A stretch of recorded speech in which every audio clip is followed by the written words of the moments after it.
La grille critériée vous donne les indications suivantes, qui est de créer un tableau d'activités pour chacune de vos stratégies. Nous allons donc créer ces trois tableaux dans Creator pour ensuite évidemment les remplir. Dans Creator, je veux d'abord me positionner dans l'élément de structure activité, donc c'est à propos du travail structure, et là je veux commencer, c'est vraiment une étape indispensable, par taper donc stratégie 1, stratégie 2 et stratégie 3.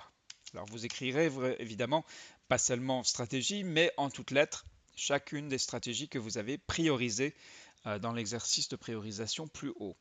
Alors ici maintenant je vais taper un retour et là cliquez maintenant sur l'outil tableau pour créer mon tableau. Alors quelles sont les spécifications du tableau?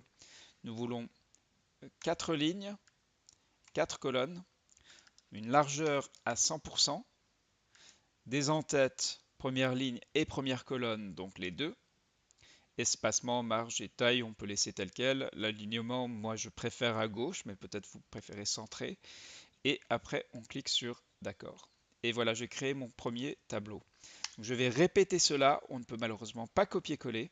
Donc 4 lignes, 4 colonnes, une largeur à 100%, des en-têtes les deux, et le reste, pareil.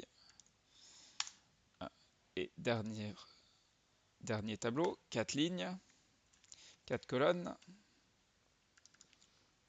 100% de largeur, des en-têtes les deux, et on clique sur d'accord. Après, on remplit déjà les en-têtes.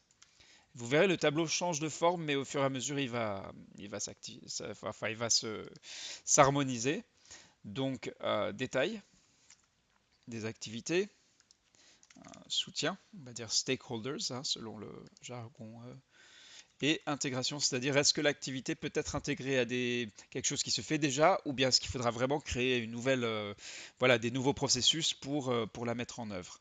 Vous avez évidemment l'option au-delà du tableau de rajouter pour chaque stratégie un, un narratif, un descriptif plus détaillé que ce que vous permet le tableau. Mais l'idée, c'est quand même de rester concis et succinct. Et vraiment, ce qui compte, c'est que votre évaluateur, à la lecture de vos activités, de leurs descriptifs et de leurs détails, va pouvoir voilà, constater la cohérence avec le choix de l'investissement transformant, la priorisation et le suivi avec les autres parties du plan. C'est votre souci principal et les indications pour ce faire se trouvent dans toutes ces questions autour de la grille critériée pour la partie planification des activités.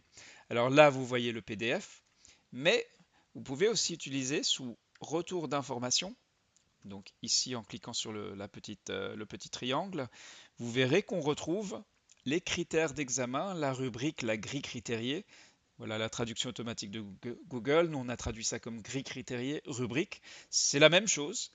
Et vous pouvez là aussi consulter l'ensemble des questions à poser, l'ensemble des critères qui doivent être remplis pour chacune des parties et en particulier la planification des activités.